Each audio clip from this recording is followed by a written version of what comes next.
call the meeting to order. Roll, please. Chairman Garay, Here. Member Hutchins, Here. Member Lemming, Here. Member Marsh. Here. Thank you. We have a quorum, so let's proceed with business. First item on the agenda is the approval of the May 8th, 2017 minutes. I believe we all have a copy of the minutes in our packets.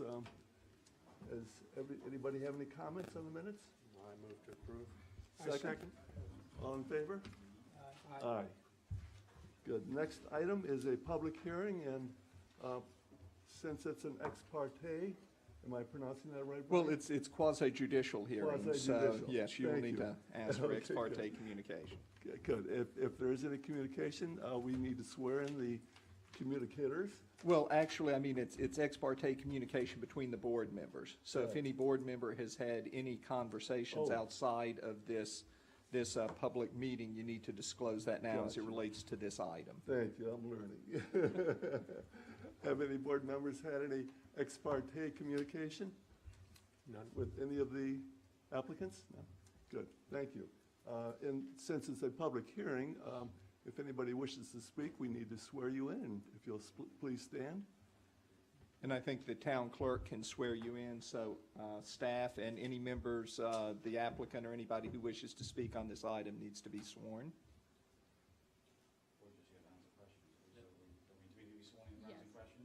Yes, Various of us will be answering questions. Yes. We need to be sworn in. Yes, We'll yes. sworn in Yeah, that. yes. So that's, okay, so if Go you all ahead can and stand. stand and be sworn. Raise your right hand, please. Do you swear or affirm that the testimony you are providing to the commission is the truth, the whole truth, and nothing but the truth? Yes. Good, thank you. Please, if you would, please, Tracy, read the proposal. Absolutely. An application for development approval, special exception submitted by Palm Beach County Board of County Commissioners to allow improvements to existing facilities at Ocean Inlet Park, located at 6990 North Ocean Boulevard, Ocean Ridge, Florida, in the Public Ownership Zoning District as a public park area and marina with accessory buildings to be operated by the county. Thank you. And we all have our package of documents, and I'm sure we've all read everything very carefully. So any discussion among the board members on this application? The new docks that are proposed, the floating docks, are they mitigating for what's there now? Or we're adding? they're in replacement of what? It's a total So it's a- replacement. it's a- Yeah, the existing it's a- facilities are in a terrible state of repair. They're not economically repairable, so it's a total replacement of the existing facilities. Okay, so the numbers are similar to? Correct. Same numbers, yes. Anybody else, any questions or comments? I just Well, had- I'm sorry, Mr. Chair, if I may, I mean, I know they said they were just here to answer questions, but I don't know if you want to have them make a presentation or just tell you kind of what's, you know, what the issue is, so that way the members of the public can hear it as Great. well, Thank if you want If you to. would, please make a presentation. Sure. I Or- mean, I'll give a, let me give a brief overview. Would you like me to? Good, please. If you could state your name and address for Sure. the record, too. Good morning, everybody. My name is Simon Coleman. I'm with Alan Gerwig and Associates. We are Palm Beach County's prime consultant for the project. My office is 12798 West Forest Hill Boulevard, Suite 201 in Wellington. Just to give you a general overview of the project really consists of two main pieces of work. The first piece of work is the replacement of the existing marina facilities. Back 3 or 4 years ago, we were commissioned by the county to do a study of the existing facilities and their condition, and they were found to be in an extremely poor state of repair. The bulkhead walls of the marinas, the docks, they were all severely deteriorated and really beyond any sensible or feasible repair. So we were then asked by the county to do a plan for a new marina. So the site plan that you have shows the replacement of the existing marina bulkheads. It shows a replacement of the existing docks. The docks will be replaced with a combination of fixed docks and floating dock system. The existing marina consists of 28 berths. 20 of them are leasable. 5 of them are institutional, and there's three places for public use. We'll be maintaining the same number of berths, 28. It's a slight different configuration. There'll be 21 leasable, 3 institutional, and then 4 public access. The other aspect of the project is the replacement of the existing building. There's 2 buildings on the site at the moment. There's the existing office building, which contains the public restrooms, and there's also a concession building. And the idea here is to, those 2 buildings have exceeded their useful life. They're not meeting the function of the users of the building, so the plan here is to replace that building with a similar size building. The new building will be located further to the north, which will allow the existing building to remain in operation during construction, and then that building will finally be demolished. And so all of the operations, all of the functions will be contained in one single building, and then the courtyard that's currently located to the north of the existing building will be redeveloped on the south side of the proposed building. So that building will contain offices for Palm Beach County Ocean Rescue, and also for Palm Beach County Sheriff's Office as well as the public restrooms. And there will be currently planned the space for a small concession, not building, but part of the building will contain a small concession, as yet to be defined in terms of its function. Otherwise, there's just some other little incidental pieces of paths and things like that, just to connect up the new facilities. No additional parking. All the parking is as exists today. There's no additional parking. We're not touching the parking. We're not touching the entrance. Ingress and egress is all the same. And then, just as a result of the construction activities, there's really landscape mitigation for buffering the. One thing I forgot to mention, I'm sorry, is there's an existing bulkhead wall at the southwest corner of the park. That also is being replaced, and that's where there's significant landscaping. So that wall will also be replaced, which will mean that landscaping will need to come out. And so we'll be mitigating the landscaping there to recreate that buffer. And anywhere else where we're removing landscaping, we're providing the required mitigation for the town's requirements. Thank you. So that's a brief overview. If you've any I questions. just ask on the landscaping, on that buffer you just mentioned, the bulkhead. I see you've got sable palms. Our landscape sorry. architect is here, so if I could ask him to join me and. Yeah, I'm Jay Bridge from Urban Design Kildare Studio in West Palm Beach. I'm the landscape architect. Morning. Is there any reason you couldn't use coconuts instead of the sables? I think the Parks Department, I mean, as a screen and a buffer. Just a We've utilized those in our beach park. I mean, it's a beautiful park. It's a South Florida park, and sables, as we know, don't really provide much buffering or shading. We could do that. okay. Just a suggestion. I don't know what the other board members or commission members. Coconuts have a tendency to grow a lot faster than cabbage palms. Cabbage palms aren't very quick growers. If you put them in the ground, they tend to stay at that And they height like for a long sticks. time. Pardon? No, and they're like lollipops. I mean, they're just a suggestion. I don't Sure, know. no, That's okay with me. good. I just think it's more tropical. Sure. It's a park. I noticed that the trees were warranted for 1 year, is that correct? Excuse me? I didn't- The landscaping trees were warranted for a year? Yes. Is that's that a standard. typical warranty That's period? standard warranty, yes. Okay. In addition to the palms, the lower level planting material. Yes. Will that be will that provide adequate screening? Yeah, we're actually getting existing sea-grade trees from Palm Beach County Parks Nursery, and I have pictures of the trees. They're fairly large sea-grape trees, and we'll be replacing the sea grapes that are there with some very similar sized trees. They aren't as old and mature, but they are of similar heights. Yes, and at the even lower level? The lower level, we're coming in with shrubs for planting, hedges of silver buttonwood and Spanish stopper that are suitable for that So area. there'll be some color variation. There'll be, there'll be variation. This is an area that tends to flood in the high tides, so we picked plants that could take the salt. Okay. Good. Thank you. Any other questions from the board?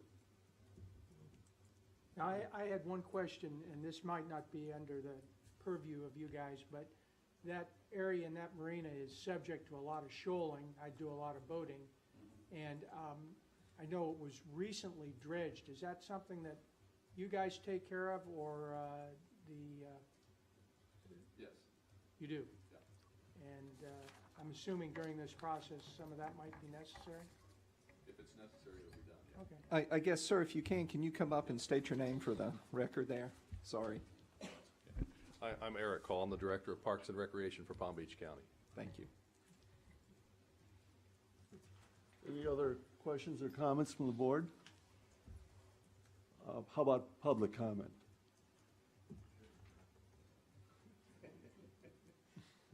Just a couple of comments. Please, Terry Brown, Harbor Drive South. Thank you.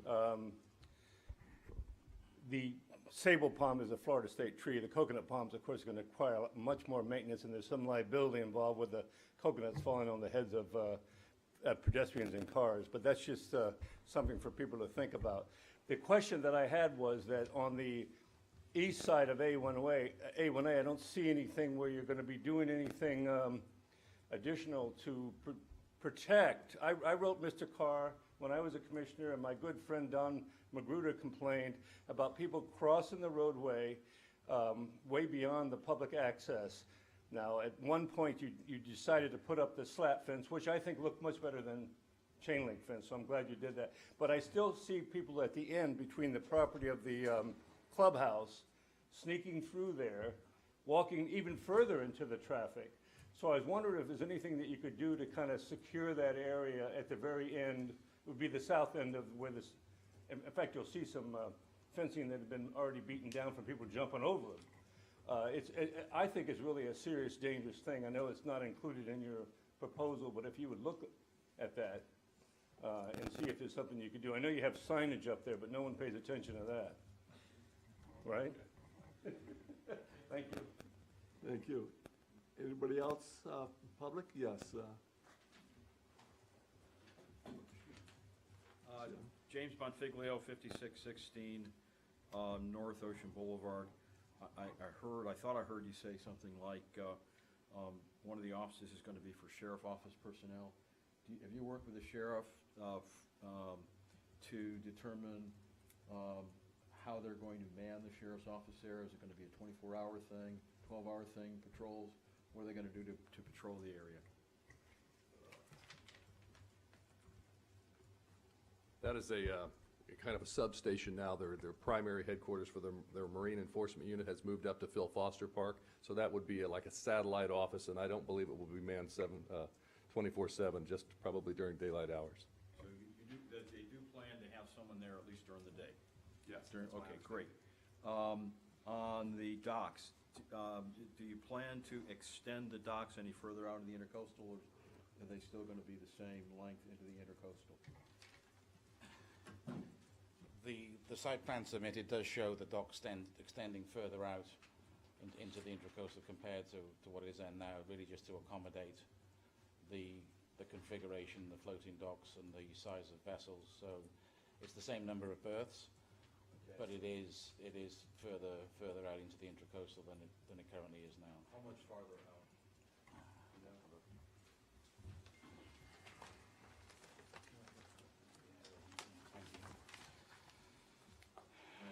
Well, there we go.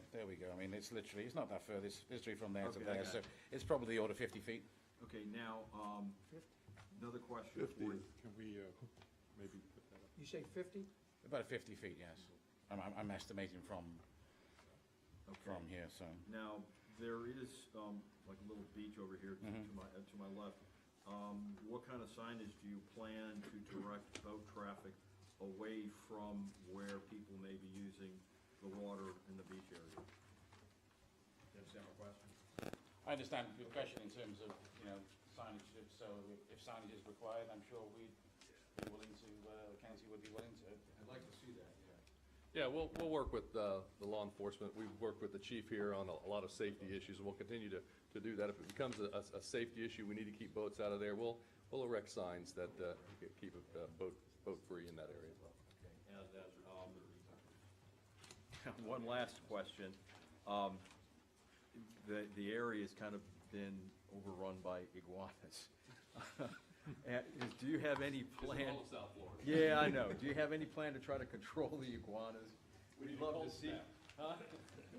Refrigerate the area, huh? All right, thank you. Thank you. Any other members of the public have any comments or questions? Don Magruder, 9 Ridge Boulevard. I'm just curious about when you plan to start, and when do you think the construction will be finished? Subject to grants, isn't it? So- Yeah, it's really subject to grants. We have some dollars in the infrastructure sales tax, but it's not appropriated until 2023. I think so it's down the road a ways. So we'll continue to operate the way it currently is until that time. Did I hear you say 2023? 2023 is when the infrastructure sales tax funding, $5 or $6 million is appropriated for this particular project. So nothing will happen for 5 or 6 years? Right, or unless more. we need to shift it around Okay. and start the project sooner. Yeah. But that's, based on our priority list, that's when that's Okay, scheduled for. I'm here. yeah, exactly. Just a technical, how long is our approval valid for?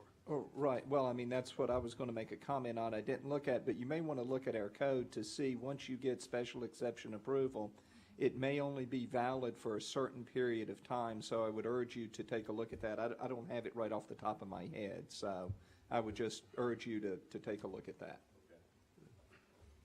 Anybody else? I have a question regarding the 50 feet extension from the existing size of the docks. If the berths are the same, what is it that makes for, and requires the additional 50 feet, which is quite a bit, I might add. Right.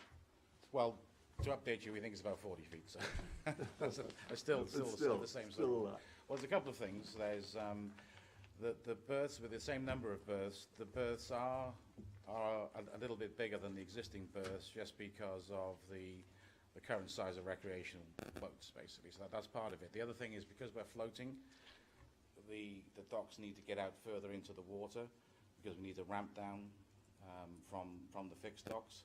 So that probably gives us an extra 20 feet to start the floating docks as well. So there's a combination of the floating dock system because we need to ramp out to it and maintain certain slopes. So we need gangways of a certain length to do that, and also that the actual berths themselves are slightly bigger than the current ones. Good, thank you. We do have more berths on the land side as well. Good.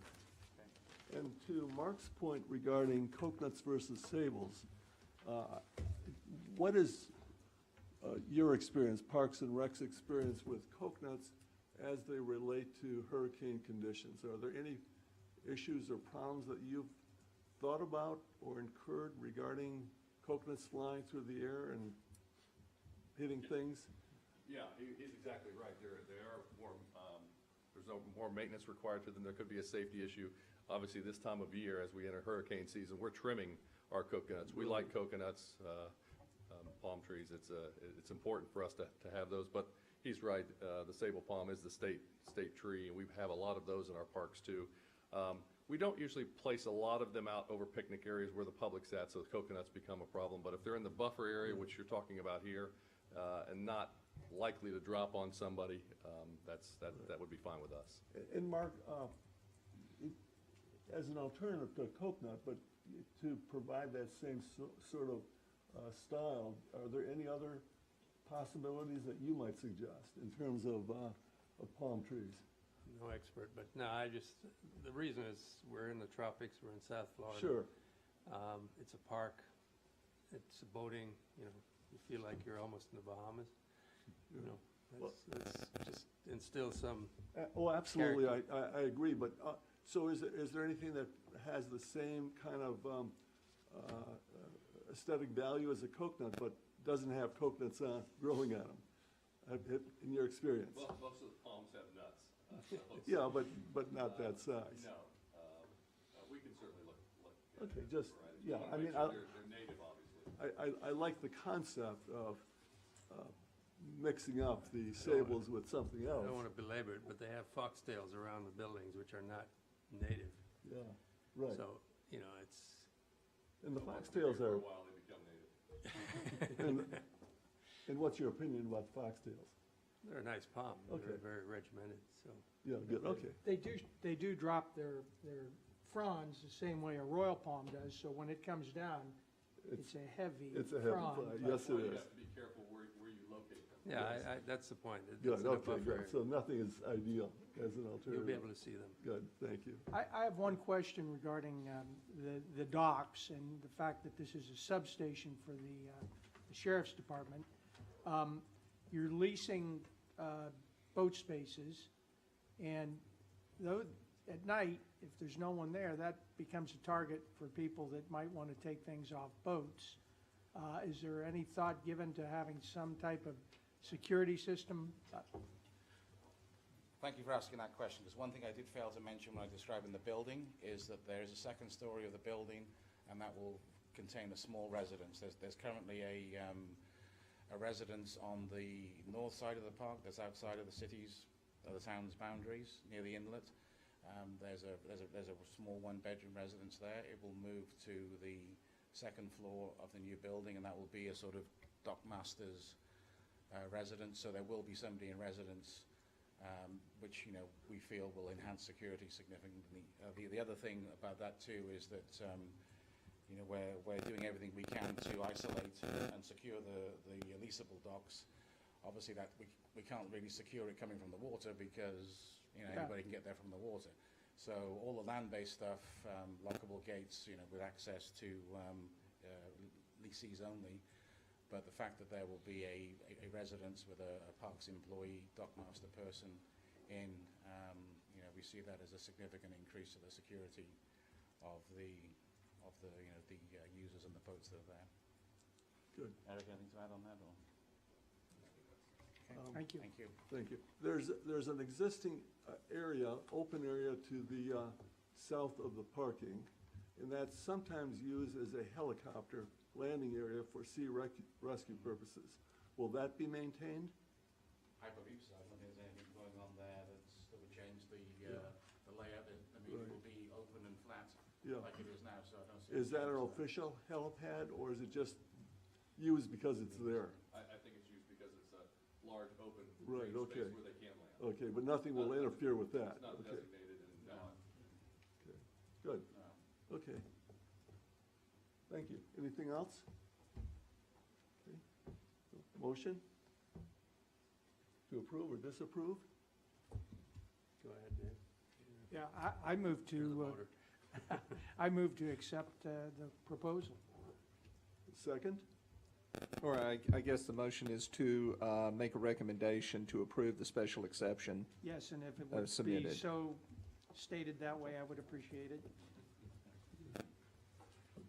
Do I have a second? Second. All in favor? Aye. Aye. Motion approved. Thank you. And it looks like the vote was 4-0, is that 4-0. correct? Okay. Yes, thank you. Good. Good. Does the town or anybody want these plans and papers back? Yeah, exactly, yeah. I hate to see them all go in the trash, but anyway. Thank you, everybody. Thank you. Appreciate the presentation.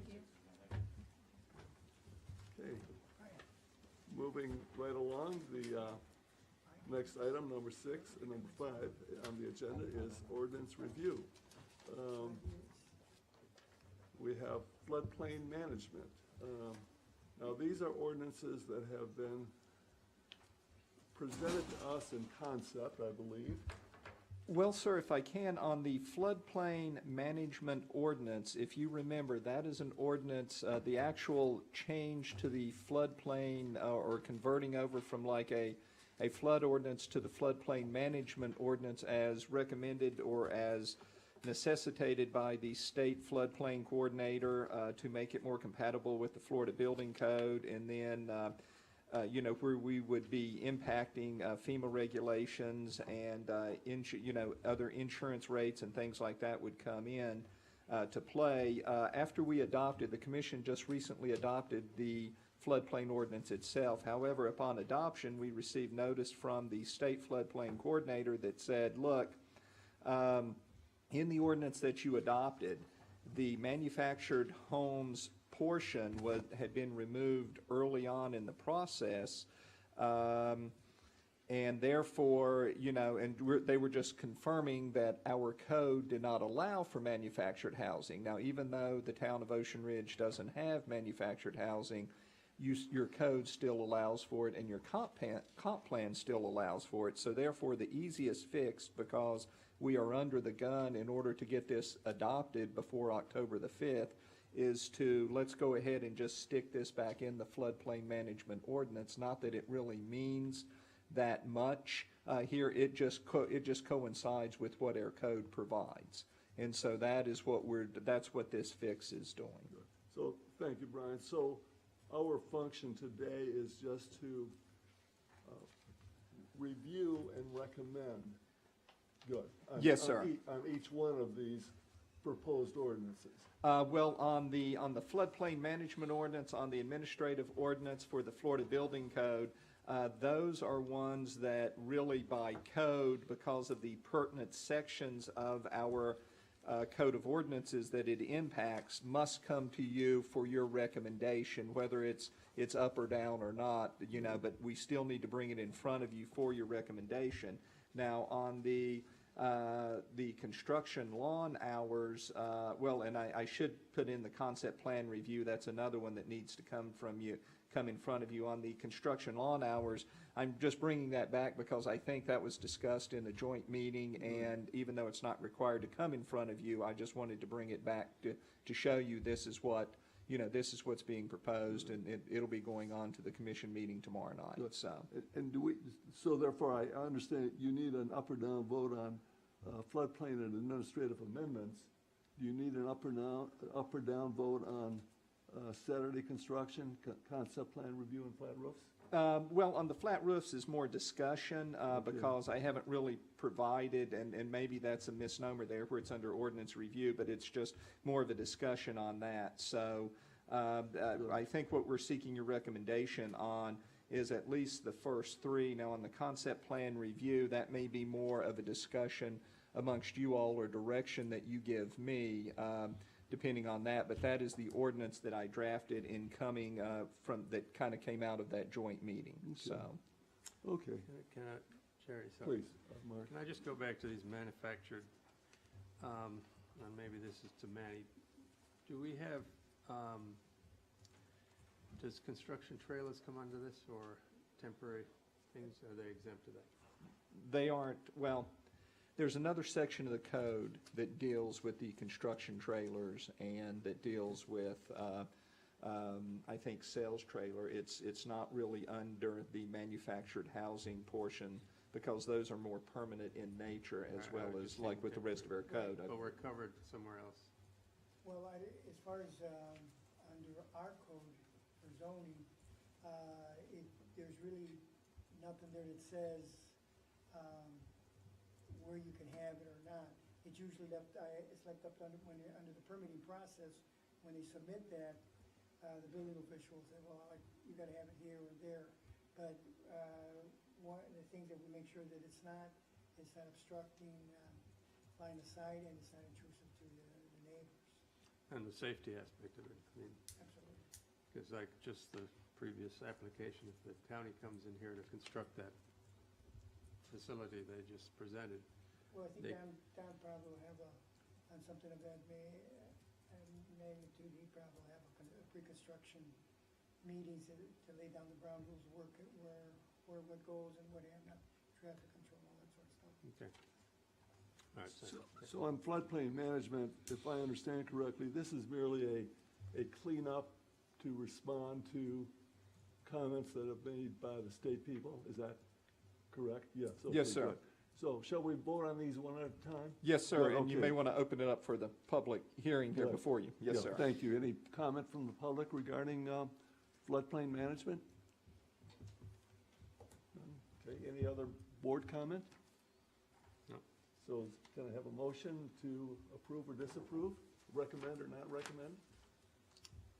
Motion to approve. Second? Second. All in favor?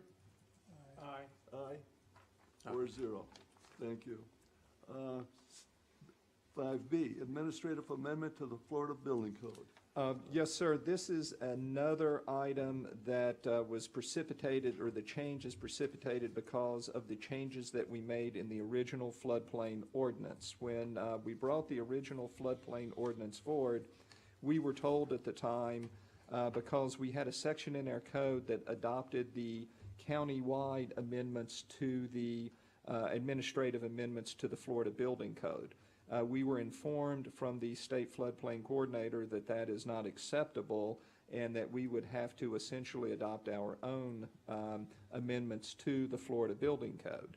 Now, I understand that the amendments are rather lengthy, and they are very close to what the county has adopted, and they are also, I have looked at other codes from other adjoining municipalities or municipalities that are located in Palm Beach County that have recently gone through this process and have recently adopted administrative amendments to the Florida Building Code, and that is what is before you. That's what's proposed before you.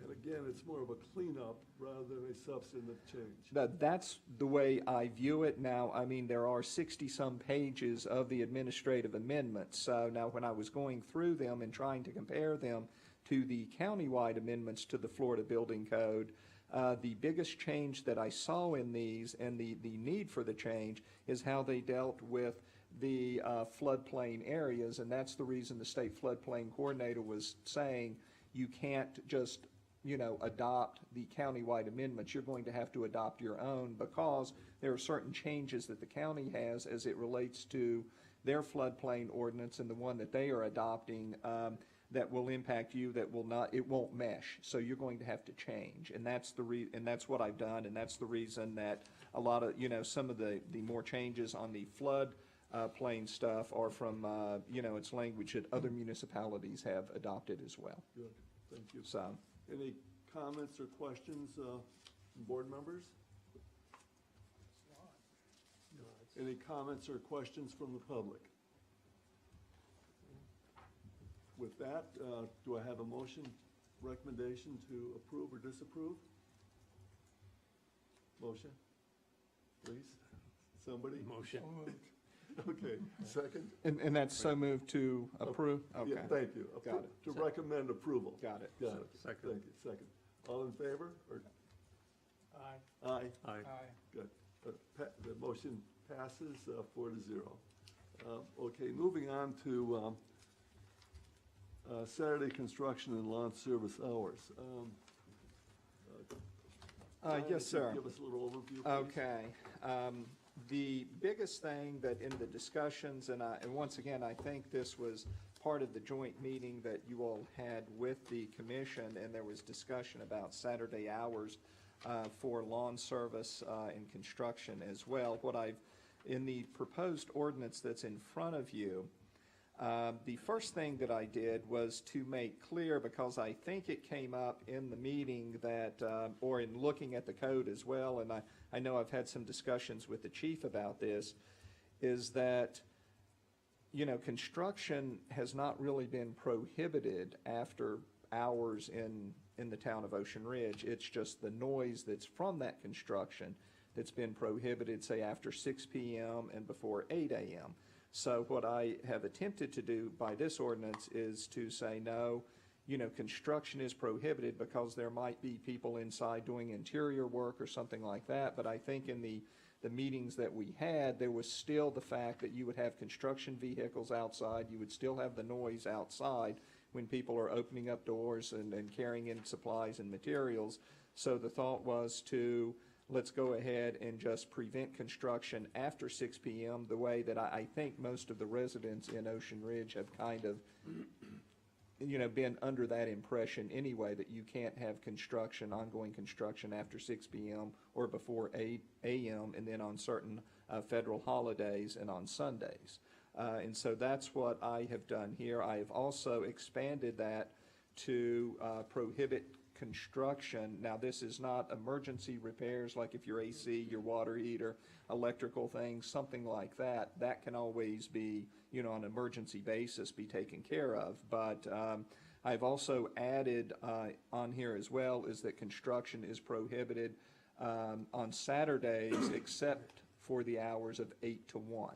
So any other time on Saturday, you can't have construction ongoing on your residence. And then I made that change is also signify, or, and that is also kind of carried over into a new section under lawn maintenance equipment noise where you can't have you can't exceed it between the hours as far as what is mentioned in the construction in 34-8, which is the construction time, construction time period, which is those same hours between 8 and 6, Monday through Friday, 8 and 1 on Saturday is allowed, but otherwise Saturday and Sunday's out, and those same 4 or 5 holidays are out. Now, once again, this does not prevent a homeowner from doing things to their home after hours on Saturdays or Sundays or those holidays. It just prevents the homeowner from hiring someone to do that. Thank you. And as we discussed at the workshop, these are somewhat significant changes in our practice here. And it'll be interesting what the board members think about these types of changes. Yeah, I think we talked about it. The one that catches my eye is the lawn maintenance. I didn't think we tied that to such a specific, because it seems a little unfair. 1 o'clock is a cutoff. I know construction we talked about, but lawn maintenance seems, there are a lot of groups that kind of rotate around, and I mean, I don't know. I don't recall being as specific. I mean, I think we wanted to blowers and all the other aggravating, but I think 1 o'clock seems a little bit short. I recall we talked more about 2 o'clock hour or something like that, if I'm not mistaken. Yeah, I think 4 would be, Okay. on a Saturday. I mean, obviously Sunday, but I don't know what the current, Chief, what is the current time?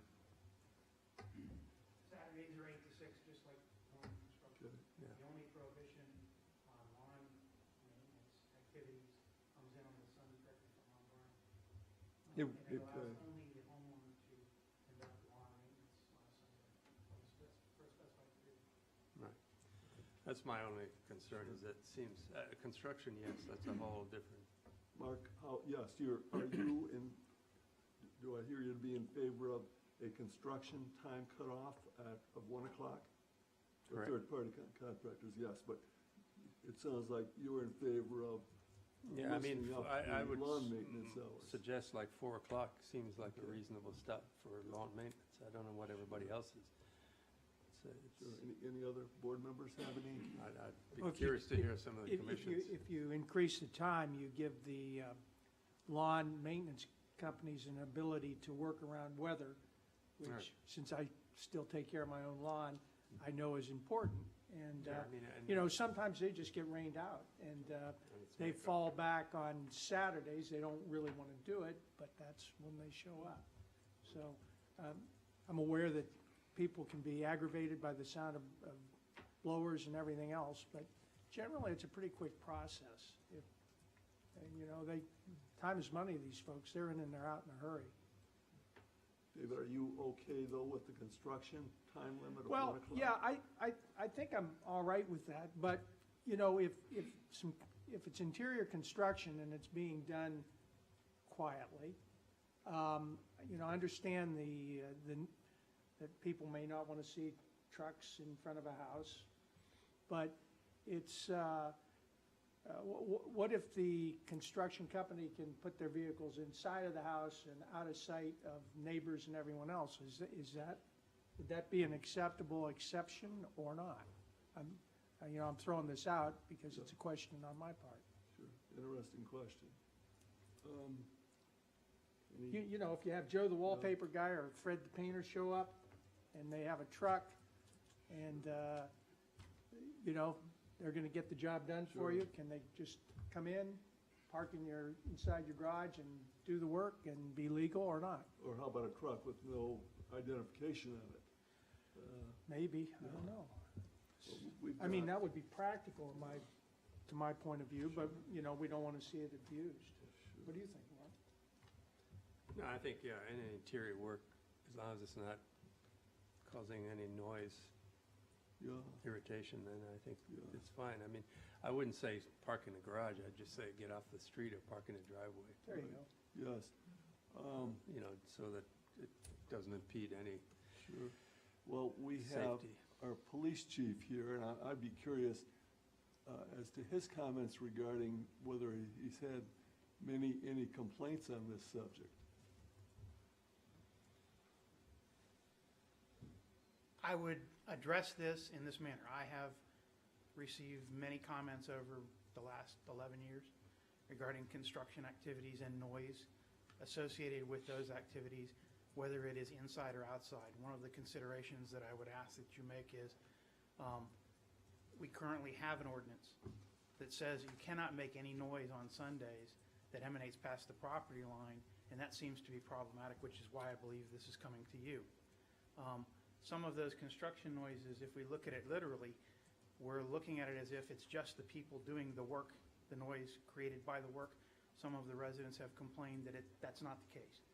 It's the fact that you are bringing in cars and trucks, you are parking in residential areas, you are slamming doors at 7 and 8 o'clock in the morning, and that creates a disturbance of their peace that is not part of the construction activity. I believe that's why it came to you, and I would ask that you consider that. As far as from an enforcement perspective, whatever the commission's decision on an ordinance change, if that were to come about, we will do our best to enforce. It is difficult for us to enforce construction activities when we mandate that people hide their vehicles and hide from us in garages and things like that. So keep that in consideration also. It's a community standard that you're looking for and what the community wants, and not something that the police department, I think, should comment on other than what the residents have brought to you and the commission. And Chief, do you make any distinction between new construction work or exterior remodeling work on one hand, and on the other hand, interior painting and repair work? That's a very difficult enforcement issue to differentiate between one type of work and another type of work. That's why I believe why the attorney has put into the ordinance commercial activities. It would not preclude the resident from painting inside their house or from doing minor repair outside as long as there's not noise. I think what we're trying to, well, no, not even even under regular circumstance, a resident, Yes. because I believe Mr. Shutt can explain better than I can, that this is geared toward commercial businesses conducting commercial activities in the town during specified periods, which is, I believe, what has come to Mr. Shutt and myself on numerous occasions to address. It doesn't preclude a resident from going out and painting or going inside and painting. If one of you gentlemen decide this weekend that you want to paint the interior of your house and you're out there with your roller and you're painting, certainly you're within your right to do that, and we don't want to stop that, I don't believe. However, when you bring in commercial vendors that have to park, have to make noise, set up equipment, and oftentimes use commercial type equipment, that's what the residents, that's what I hear is the disturbance. So let me just try to summarize. If it's a resident, the resident can do either lawn work or construction work, if you will, on Saturday between 8 and 6 as before, number one. Number two, if it's an emergency, a commercial company can come in and do emergency work. However, any other commercial work would be, or lawn work, would be prohibited after 1 o'clock on Saturday by virtue of the proposed ordinance. Is that a fair summary? Yes, I mean, a resident, if they want to be out there at midnight doing some landscaping, and as long as they don't violate the noise code, they can do that.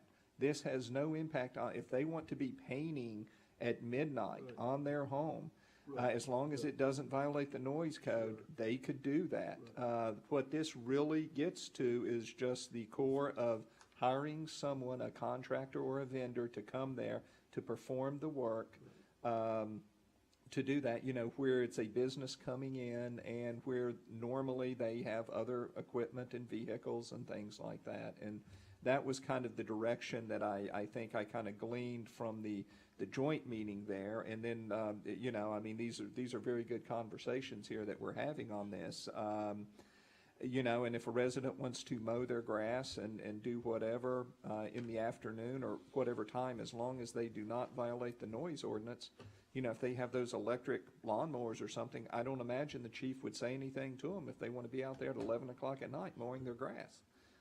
As long as it doesn't violate, you know, the noise code or any other codes that we have, then, but it's the resident doing that. It's not a lawn service company doing that. Got it. So far from the board, I've heard one comment of proposed change, and that is with respect to lawn work only, maybe extending the time in this proposed ordinance from a 1 o'clock PM limit to a 4 o'clock PM limit.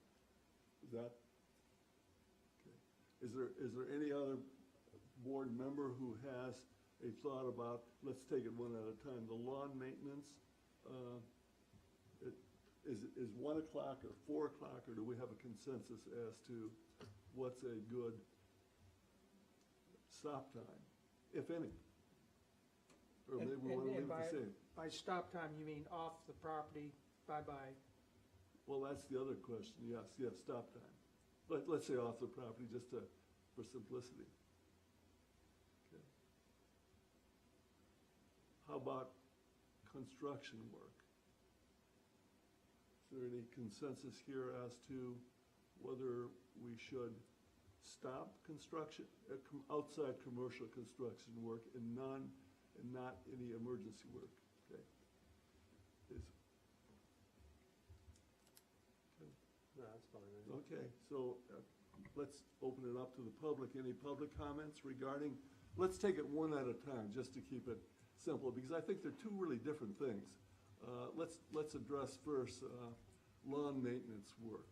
Well, if I remember correctly, the discussion that we had with other members of the town present, I believe it was said that Palm Beach had precluded that lawn maintenance could not be done in the town of Palm Beach on Saturdays or Sundays. And what that has done is it's taken some lawn maintenance companies and moved them into Ocean Ridge to make up for that time. So that means that you have more people cutting grass and whatnot in Ocean Ridge. The second part of that is that the residents were really upset about the noise of the leaf blowers, which is what really started the problem in Palm Beach. And so when you talk about after 1 o'clock, when you get back into season, when people want to use their patios and their pools and what in the afternoon, they've got the neighbor next door, maintenance people out there with lawn blowers and so on and so forth, plus you got the traffic of the trucks with the trailers parked in the streets when you may want to have guests and so on and so forth coming and going. So that's where the lawn maintenance, I believe it was the town's consensus that 1 o'clock was a good time. Yes, good, thank you. Okay, and then if I could hitchhike on the other side, Yes, the same reason. Yes. You've got the noise, you've got the trucks, and when the primary time on the weekend after 1 o'clock, especially on a Saturday, when the residents would like to be able to have quiet enjoyment of their property, their pools, and so on and so forth. With the exception of Roto-Rooter, the air conditioner might go out, those types of things, Sure. emergencies that we have an exception for. Yeah. Thank you. Any other public comment? May I ask our building official and inspector, does limiting construction on Saturday as we're talking about, prolonged construction time periods in general, or have any adverse impact on what you see out in the field every day? It may exacerbate the length of time that it takes to complete a project, but generally, they do have built into their construction schedule a few extra days to make up for rainouts and things of that nature. And, Good. they may have difficulty getting materials on site or something like that. Sure. It would be, in my opinion, negligible. Good. Good. Thank you. So there seems to be a consensus that we do want to limit both construction activity and lawn maintenance activity by third-party commercial contractors and vendors on Saturdays. And the only open question, perhaps, is should the cutoff be for lawn maintenance be 1 o'clock or 4 o'clock? Any other comment on that? Either the public or the board? Well, I'll fill in for supporting my good friend Don Magruder. Yes. Terry Brown, Harvard Drive South. Thank you, Terry. I've lived here 26 years. I have impact windows. I'm retired for 11 years, so I'm around all the time, and there's an awful lot of the construction noise is not so bad once they get beyond a certain point, but the lawn maintenance noise is horrible, and they're rotating all the time. You think, oh my gosh, they're finished, and then another one comes over to the next neighbor. There's just an unbelievable amount of noise, particularly with the leaf blowers, but also with the lawn mowers itself. I think you're missing an opportunity not supporting the 1 o'clock cutoff on Saturday.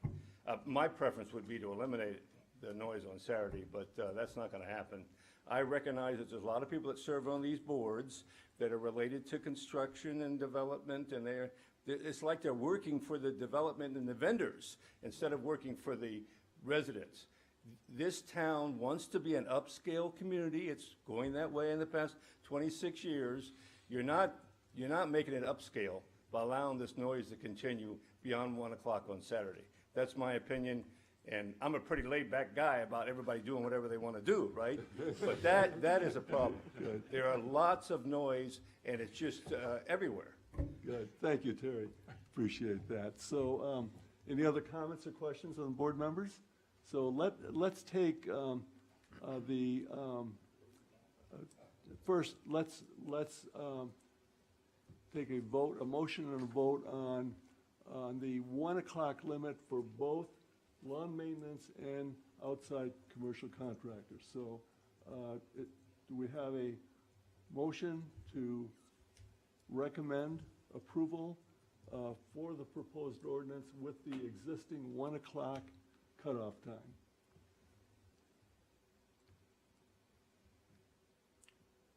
It would seem to be the consensus of the citizens of the town that this is probably more desirable than other options.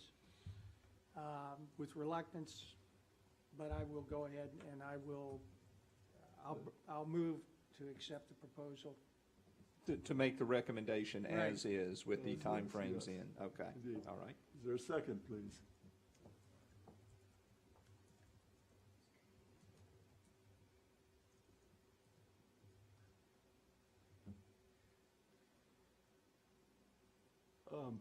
Can the chair ever second a motion? Yes, sir, you can. Yes. Gavel, yes. Okay, thank Yeah, if you. you want to pass the gavel to, I don't know who the vice chair is, Who's but, the vice chair, by the way? Mark? okay. So, I second that motion. Okay, Okay. let's have a vote. and you may want to call roll. Yes. Call roll. Yes. Chairman Garay, Uh, your vote? Yes. Okay. Vice Mayor Marsh? Or Vice Chair Marsh, sorry. Vice Chair Marsh. Almost promoted him. Yeah, Yeah, no. really? I'm not sure he wants that promotion. Yeah, And the Vice Mayor's in the room.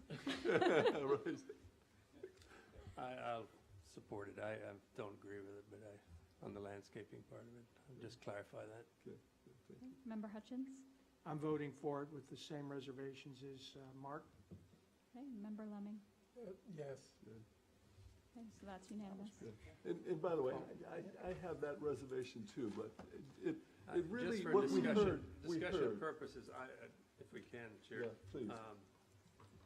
You know, once you enact something, the town needs to tell us what the number of complaints are. Yeah. I mean, we're picking stuff out of the air here, and I keep hearing Palm Beach Right. referred to. Palm Beach is a completely different environment and community. So be careful how we enact things that are going to affect, to Terry's point, we're here to help the citizens. yes, And not everybody's equal, and people have different. I know this is a little late. James Bonfiglio, 5616. Thank you. The consensus that I got from residents was that they didn't want work Yeah. all day Saturday. Yes. There was no consensus on a cutoff time. You know, they just wanted it in the morning, some just wanted it in the afternoon, they wanted to sleep late, some wanted, none at all. So that's the difficulty, and I think 1 o'clock is a reasonable compromise, because you gotta remember too, these guys probably are taking a lunch break around 12 o'clock, and so, what you're in effect doing by doing a cutoff at 1 is probably ending the lunch break, and they're gonna be breaking down their equipment from around 12:30 to 1, so you're probably in effect ending the work around 12 o'clock. Sure. In effect, is my view. So, and you gotta remember too, if this doesn't work, we can always change it.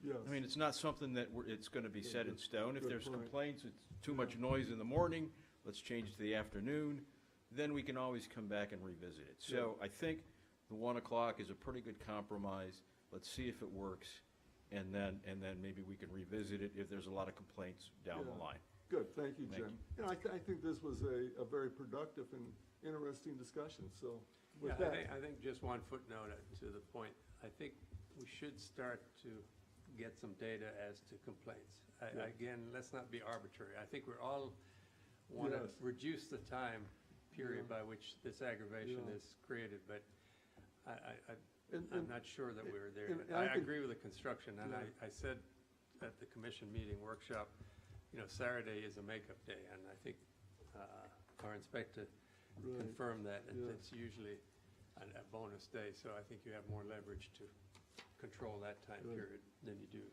Good, yes, Don? Don Magruder, 9 Ridge Boulevard. Another side effect of this is it makes the police department's job much easier, because they've only got one time Good. that both the lawn people and the construction people, unless it's an emergency situation, to monitor. They don't have to worry about, well, if it's inside, then it goes to 4, goes to 6, or so on and so forth. So they know that just at 1 o'clock, that's when the contractors and the lawn people need to be out of Ocean Ridge. Yeah, good point. But let's, may I suggest that, to Mark's point, and to Jim's point, Bonfiglio, that this is something, let's look at it and perhaps monitor it and just see if we're on the right track or not, because Mark's right. We're just pulling some stuff out of the air because it sounds good and it seems good, but it would be nice to have some data behind, what we do and how we do it. So, enough said. Moving right along. I have a final observation, Yes. if I may. Please. I recently purchased a lithium battery-powered leaf blower. Yes. They're much quieter, very powerful, and I can blow all the debris on my yard into the street and my neighbor's front yard if I want to with the one I have. So if the noise level is the big problem, I don't know how our contractors would feel about that. But lithium battery leaf blowers would certainly reduce the noise level considerably. Great point. And I was thinking about that as we were discussing this, that there's that whole new age of electric-powered stuff that's going to make a difference. But with these batteries regard are to very noise. powerful and Yeah. long-lasting, and would certainly solve some of the noise problems. Good. Okay, thank you. Item 5B and C. Brian, I understand these are merely discussion points and not anything requiring vote, is Well, that correct? Well, actually, item D is before you as a proposed ordinance. This is not scheduled for the commission meeting tomorrow night because I assume that the discussion on this, you know, you might have more discussion, or you might want to give further direction on this, or I wasn't quite sure, so I did not schedule it for tomorrow night's commission meeting. This is on, if you remember, this commission had some discussions some time ago as far as, you know, basically site plan review procedures, where if someone is building a new home, a single-family home, or if they are doing a certain amount of construction work, more than 50% on their existing home, whether it's cost or square footage, that they would need to submit plans, that they would need to provide, you know, send those plans to you for you all to review those plans and make comments, and then seek your approval before they would then go to seeking the approval of the town zoning official, and then moving on, or, you know, and then at that point it would be approved, but they would need your approval first. And then when we, before that ordinance went to the commission, we had a joint meeting with the commission, and at that point in time, we received direction to basically scale down the ordinance to just provide for essentially a concept plan review in front of you that is voluntary in nature. So a builder or developer or a homeowner is not required to come in front of you to seek your input. They can continue to go straight to our zoning official, and as long as it meets the town of Ocean Ridge's you know, building and zoning codes, then they can proceed forward and construct. And so that's essentially what I have in front of you. Now, it is a very, you know, it's a pretty simple ordinance here. I think if this ordinance would pass, you know, more work would be done by town staff, because they would probably have to, which this is not something that would be in an ordinance, but it may be something that, you know, could be coming in front of you as well, to seek guidance on the procedures that we would have in place as far as what you would like to see people submit, and things like that. Of course, once again, all of this is on a voluntary basis. So there is no requirement for anyone to come in front of you. So, I don't mean this in a positive or negative way, but this, as I read the proposal that you drafted, is a pretty watered-down version of where we started out. Very, very watered-down version. Absolute rubbish. Yeah, so I wonder if it's even worth proceeding with. And well, should we perhaps take a second look at a mandatory review, or not? Or is well, why are we even looking at this time? So is it because of the comments at the workshop meeting? I had received direction at the workshop meeting to basically bring an ordinance back to, you know, to not go forward with the ordinance the way it had been drafted, and to bring back an ordinance just really dealing with concept plan review, and that's it. So that's what I'm doing. Now, you know, you all can take whatever, you know, make whatever recommendations, do whatever action you want if you think this is, you know, worthwhile, or if your recommendation is to just not go forward with it.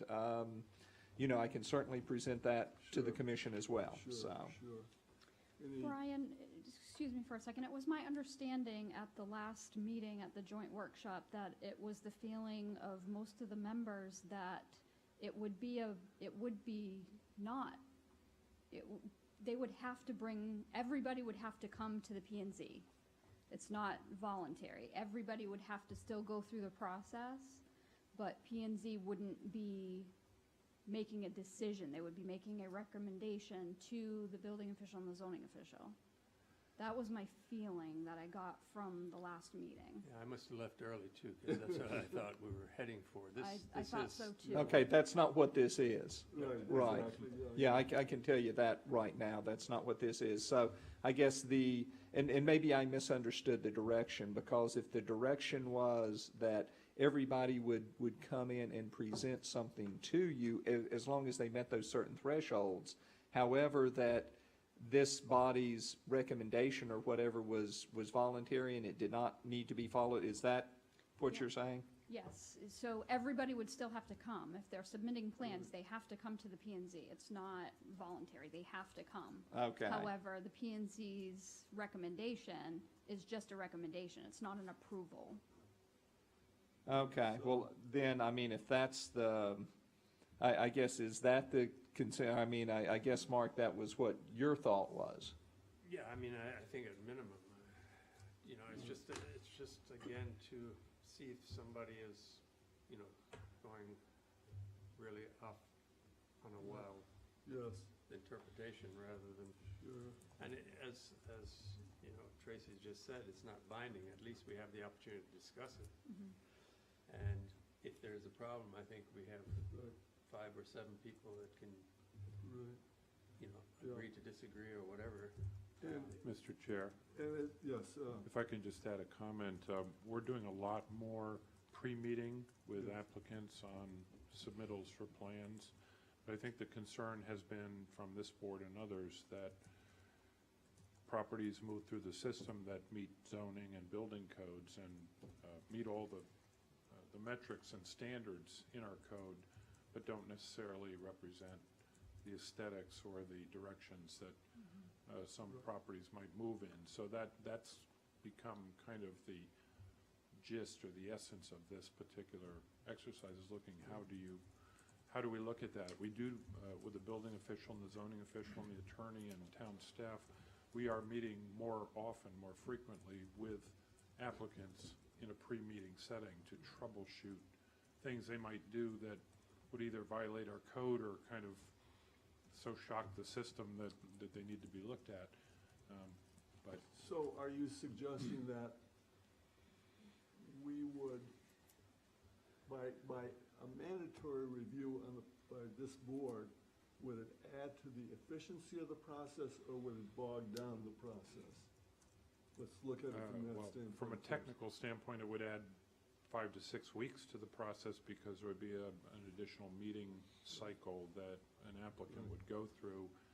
I think the concern on many people's fronts have been how enforceable the recommendations would be that come out of a voluntary process that prescribes what a property might look like or what direction it might take when it meets code. Yeah.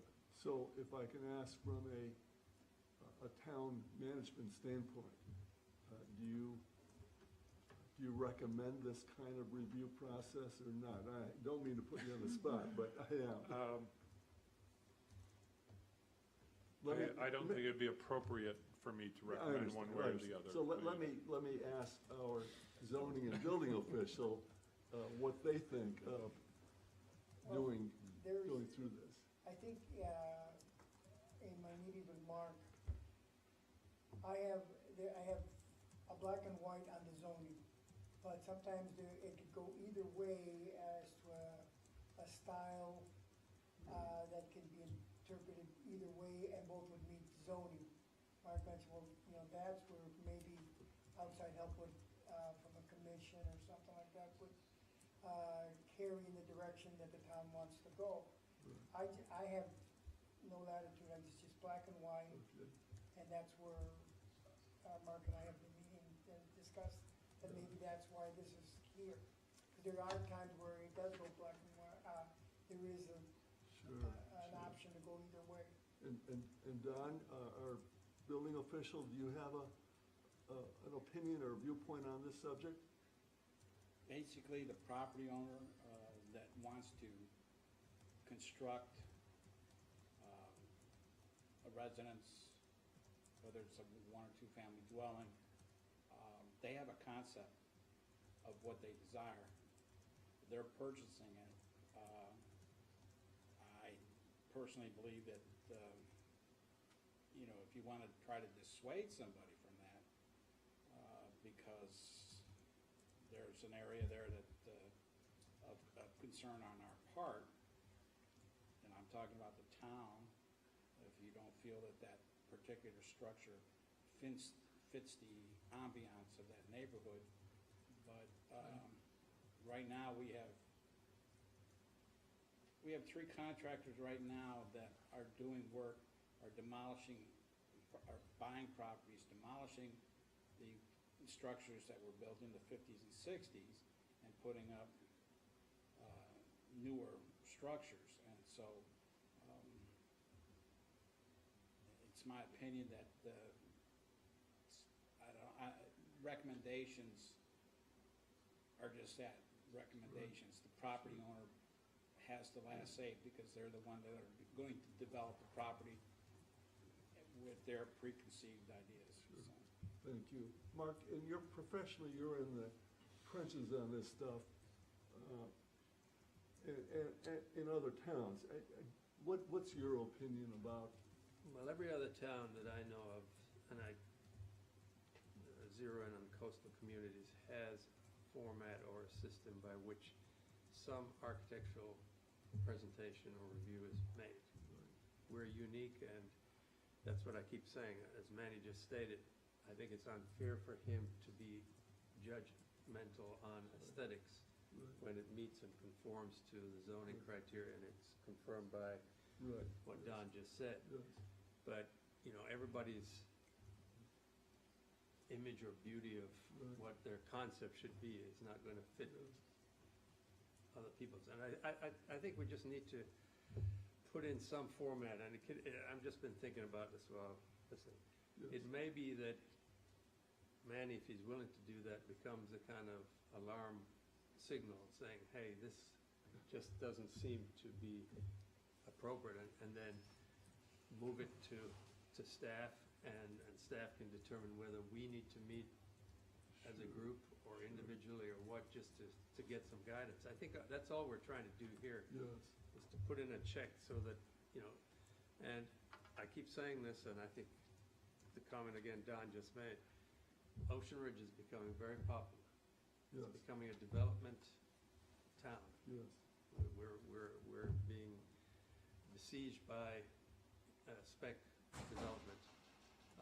And to that point, I was disturbed, and I just share this, and I was here last week. On our street, my street, Hudson, we have a house that's going in for a foundation permit that basically in the permit application had a floor plan only, nothing that showed the elevations of the building. Again, it's a huge expense to put in 48 or 60 pilings, and then we all of a sudden have a problem. And I think it's unfair on the applicant. You know, if, you know, nobody knows, I don't think a building knows what the structure looks like. I see a realtor sign on it, so I know it's a spec. You know, well, that's very concerning. And I just think that's insane. And Mark, that sounds like a separate issue. No, I'm just saying, but that's how far, you know, and to these two gentlemen here, they're doing what the town's asked them to do. But we've got to have better submission to review. That's one whole other issue. Yeah, because, I mean, you can't Totally agree. especially a piling foundation, that's a serious thing. Yeah, I think we need. And what if nobody knows what this building looks like? Yeah, exactly. I mean, we need a whole set of plans to take one step. That's normal, every town has that. Well, let's look at that as a separate item. I know, but it all dovetails into this. No, I agree with you, but I think that's a great point. Where does this review, or who does the review, I guess, is the bottom line. Well, thank you. As I recall, go ahead. David, you have some? Well, as I see this ordinance is a voluntary participation that has a non-binding result. Absolutely. And then, as Tracy described her recollection, we had a binding meeting that still had a non-binding result. And, you know, do we want to have something that gives some direction so that, as Mark suggested, or, I mean, this is just This is nothing. But either of them, they're voluntary, and if there's something that the town in general truly doesn't like, then I think we should man up and say so. I don't know, and I'm basically a libertarian. If you buy a piece of property and want to do something, it's okay, it's your place, but, not everybody in the town feels that way. Right, sure. So I think we should have something that is and more. you can't mandate taste or style or anything. Nobody's trying to do that. And as Steve Cos of the commission said, nobody wants to mandate colors. It's the impact that it'll have on the neighborhood and the neighbors. There's a value factor to this too. I mean, somebody's current investment could be impacted by, the likes of a new undesirable or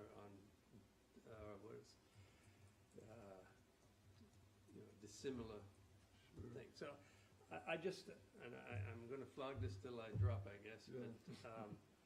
But, all I'm suggesting is we have some preliminary review. Right. So that an applicant doesn't get into a position down the road where there is objections and discontent. Surely. And everybody it's an open book, and whether concept is a little loose, and I think if somebody's coming and submitting a set of documents, I think the first thing is it goes to Manny for zoning and land use review. The package should be sufficient to depict what is proposed on that property. Right. Yes. If he finds and consults Jamie and other staff members and say, look, this looks a little bit off color here or something, then I think it should be brought to the attention of this commission. So that, in fairness to the applicant, he can get some or she can get some feedback as to whether there's an issue or not. So, Mark, if I understand correctly, tell me if I'm wrong, you would be in favor of this process if it were mandatory for everybody? Yes. Yes, okay, good, okay. But I still, what is the process? What is right, yeah, right. Define Is the it just process. site plan or is it architectural concept? But let me get off the subject for just a quick minute and say, to Mark's point about coming in and getting a permit for pilings, just doesn't make any sense to me at all. And if we need to tighten up that section of our building code, maybe we should take a separate look at that and not let somebody get a permit for pilings. What do our zoning and building official think of that? Do you have? This was the first that I heard, Mark brought it to my attention this morning, about just a permit for piling. I don't recollect that, as I mentioned to him, it coming, I remember that property submitting a permit. I don't remember, but Okay. I've never seen where just pilings and Okay. so forth were submitted and passed on. Okay. Well, let's take a look at that. I think that's an important thing. But back to the item on the table today, before us, any public comment about the proposed function of this board to, as a mandatory matter, review building plans and concepts and site plans. Anybody have any viewpoint? Scary. I know. Wow. We had a long discussion about, James Von Figel, 5616 North Ocean Boulevard. We had a long discussion about an architectural review board, using you as an architectural review board to submit plans and things like that. And that didn't fly, but I think it's a good idea to have you as a review for some aspects of the development. And how you structure that, I don't know the answer to that question, but I would like, for I mean, I guess the concept is that I would like you to take a look at a plan and say, something like, we like this, we don't like this, and have them go back to the drawing board with respect to what they're proposing to do, because as Mark says, I think we're in the sights of the developers for the next area of large development. And one of the things that everybody I talk to in the last 2 elections I've run in is we like the quality of life here. We don't want high rises. We don't want massive structures here. We like, the single family home, the space between the homes, the family kind of environment that we have here. So I think if we can structure a review of the plans through you with recommendations to the town commission, I think that's a good thing. Good. With those kinds of notions involved, I'm not sure how the town attorney can put that together, but that's my view of what someone ought to be doing when they submit plans to you folks. You ought to have those kinds of concepts in mind when you're reviewing the plan. Yes. How someone, for example, like Mark just said, can submit a plan with huge number of pilings and a floor plan, but no, structure around it, that raises all kinds of flags for me, but, anyway, that's Good. the Thanks. kind of thing I would like to see controlled. Good. Thanks, Jim. So Can I ask Jim a question? Sure. Sure, please. So what you're saying is you're going to have a binding meeting with whoever's going to submit a plan with planning and zoning. We have a suggested opinion, and if we feel strongly enough about it, we pass the buck to you. Well, binding in the sense that it has to come to you first. Right. Okay. And then we make an Then opinion. you say, we like this, we don't like this, this is what we recommend to the town commission for this particular plan. Good. It's Thank my you. understanding you'll be making a recommendation to the zoning official, though, not the town commission. If Well, it's to the town to the commission, town. you're gonna have a very long process for somebody to build a house. Well, To the- because most of this would not be going, we're To the- talking to the- about to just the- single-family The building homes. official first, yes. Yes. And- Let me, Jerry, if I Yes, could, because please. this is appropriate. Yeah. Again, this town, one of the advantages, and could be a disadvantage, the permitting process is very quick. It's one of the swiftest review boards or review processes. I think we need to enact some formality in how to submit documents. And applicants have to say, okay, you submit your documents, we're going to take them in, we're going to look at it for zoning, building, but you may be asked to go to the planning commission. And we are all, I think, committed to meet once a month. Right. And then have, say, this may add another 30 days, which compared to other municipalities, that's still swift. It's still, we still have a pretty quick turnaround time. Delray is 6 to 8 weeks just for a small permit. Just to give people, so we can't succumb to the developers coming in and says, we need to get started right now. Good. We need to slow it down a little bit so staff has the opportunity to make some kind of judgment call. And then we're the bad guys, for lack of a word. If they have concerns and bring it to us. So we set up a structure where when you receive an application for permit, you set up, well, this may have to go to the next planning board, which is in 3 weeks, a month, whatever it is, because there may be some concerns here, and just slow it down. They come and we have an open discussion. The applicant or whoever presents the case, if everything's fine and we misunderstood something, they can then go on to get permit. If not, we appeal, they can,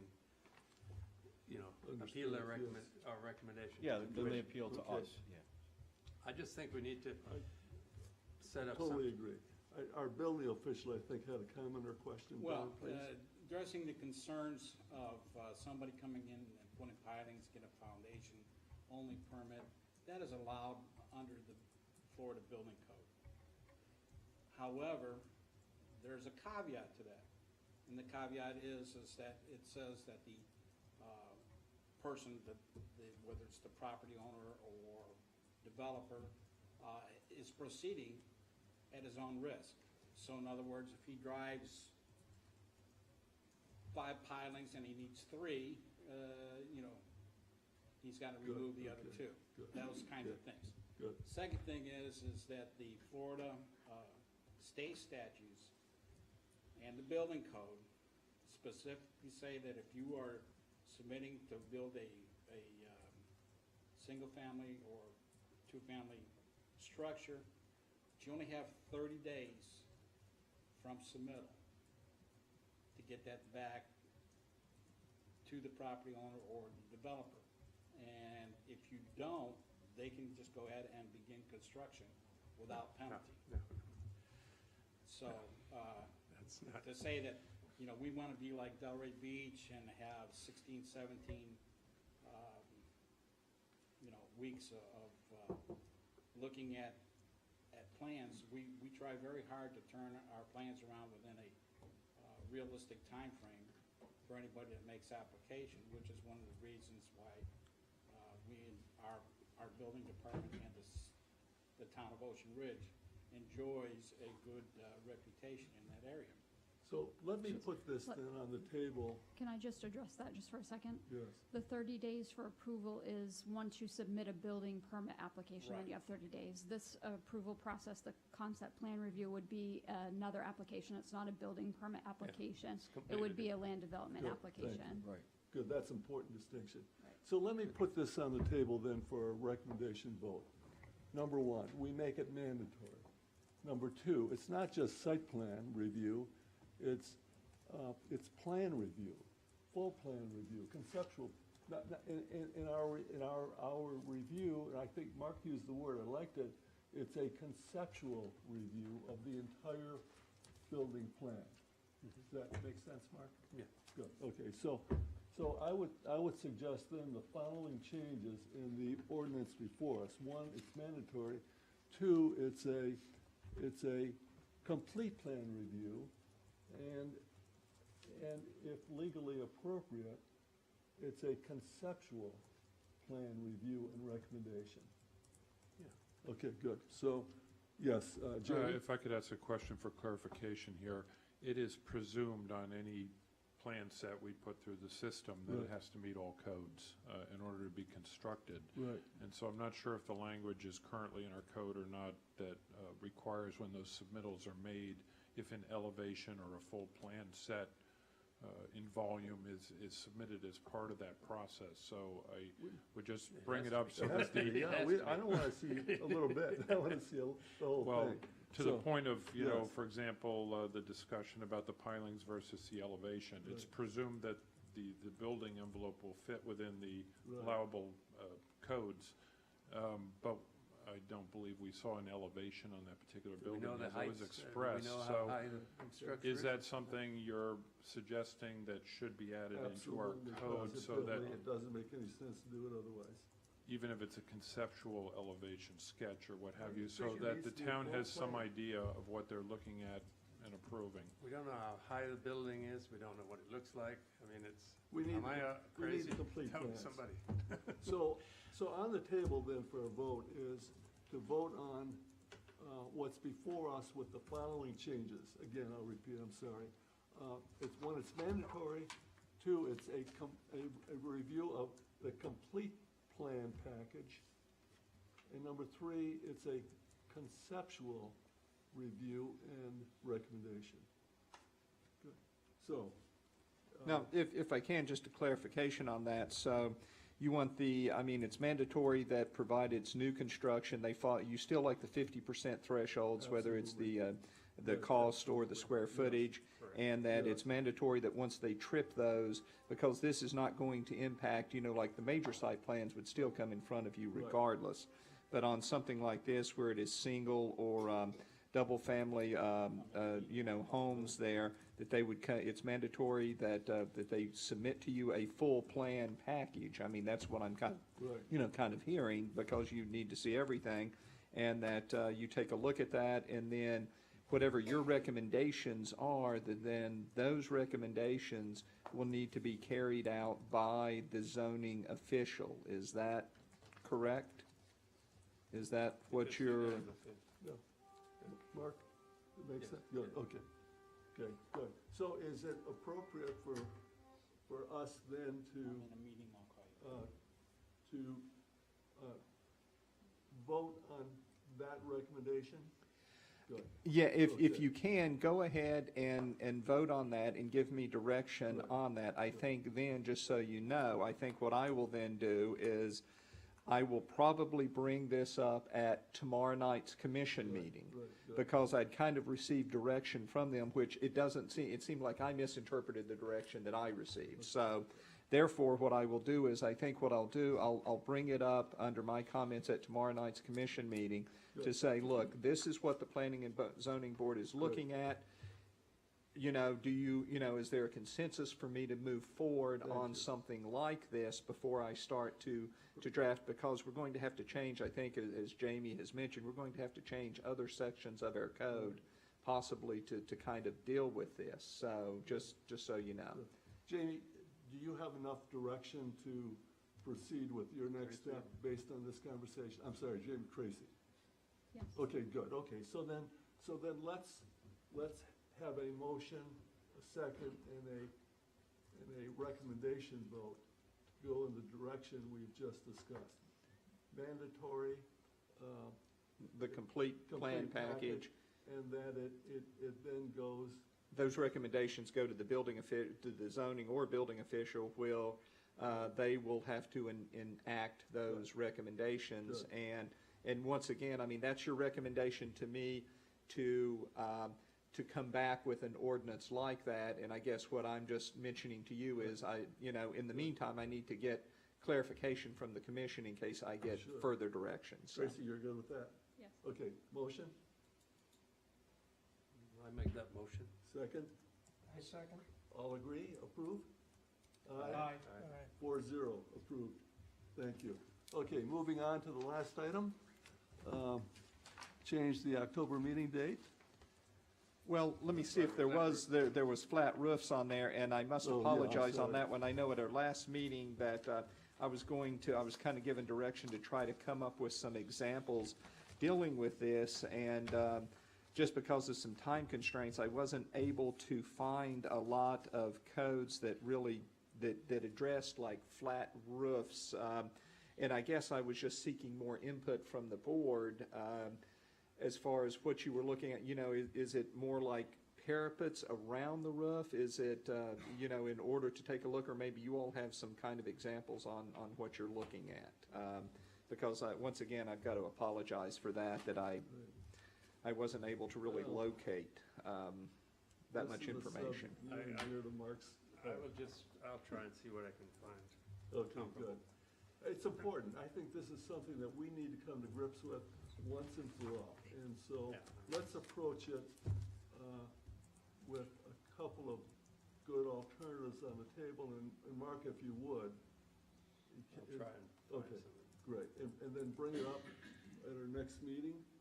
Well, I guess if you can find something, if you could send it to staff or give us the sites to it, and then we can include that in the package that goes out to you all, so that way everybody can look at that before the next meeting, and then, you can chat about it then. Good, okay. If that's, Because I know, Yeah, because